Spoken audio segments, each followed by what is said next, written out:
दोस्तों यूएसए की तरफ से एक रिपोर्ट निकल के आई है जिसमें बोला गया है कि भारत की सरकार गुरपतवंत सिंह पन्नू को मारने का प्लान बना रही है। पन्नू को मारने के लिए भारत सरकार का एक बहुत हाई लेवल का फील्ड ऑफिशियल निखिल गुप्ता काम कर रहा है। यूएसए ने इंडिया पे ऑफिशियली ब्लेम किया है कि एक इंडियन इंटेलिजेंस ऑफिसर यूएसए में जाके पन्नू को मारते हुए पकड़े गए। अनलकीली पूरा प्लान जो होता है वो फेल हो जाता है। यूएसए ने कहा है कि इन्होंने पन्नू को बचाया है, नहीं तो निखिल गुप्ता के प्लान के हिसाब से पन्नू मारा जाता। सबसे पहले तो निखिल गुप्ता है कौन यूएसए के हिसाब से? ये है यूएसए की गवर्नमेंट ऑफिशियल वेबसाइट और नीचे यहाँ पर लिखा है यूएसए अटॉर्नी ने अनाउंस किया है कि एक इंडियन गवर्नमेंट ऑफिशियल न्यूयॉर्क शहर में एक अमेरिकन सिटीजन यानी पन्नू की बात कर रहे हैं, उसको मारने का प्लान बना रहा था। और आगे ये कह रहे हैं कि निखिल गुप्ता जो है ये इस पूरे इशू में पकड़े गए हैं और आज के समय निखिल गुप्ता यूएसए की हिरासत में है और इन पर अभी यूएसए में केस चल रहा है। और आगे यूएस गवर्नमेंट अपनी रिपोर्ट में कहती है कि निखिल गुप्ता पहले इंडिया से यूएसए में आए और यूएसए में आके ये CC1 से मिले। अब यहाँ पे CC1 कौन है यूएस ने इसके बारे में अभी नहीं बताया है, मगर ये भी एक इंडियन इंटेलिजेंस एजेंट बताए जा रहे हैं। तो CC1 और निखिल गुप्ता दोनों मिले, उसके बाद गुप्ता को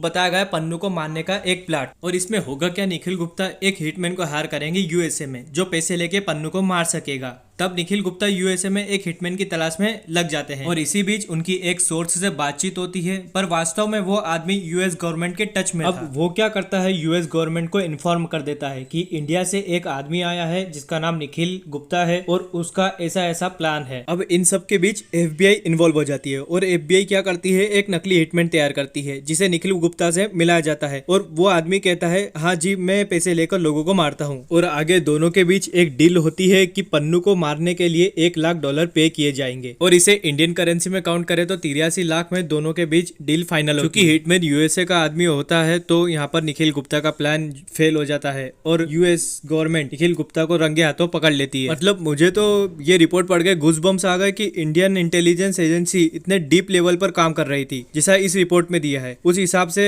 अब पता नहीं इस रिपोर्ट में कितना सच है। और आगे इस रिपोर्ट में निज्जर के बारे में भी बताया गया है कि निखिल गुप्ता को निज्जर की किलिंग के बारे में पता था। और जैसे ही ये न्यूज बाहर आती है कनाडा फिर से वही शुरू कर देता है और जस्टिन ट्रूडो फिर एक्टिव हो जाते हैं। अब निखिल गुप्ता पर यूएसए में केस चलेगा और अगर ये गिल्टी साबित होते हैं तो इन्हें मैक्सिमम 10 साल की जेल होगी और अगर यूएसए के पास इनफ एविडेंस नहीं मिलते तो निखिल गुप्ता बच भी सकते हैं।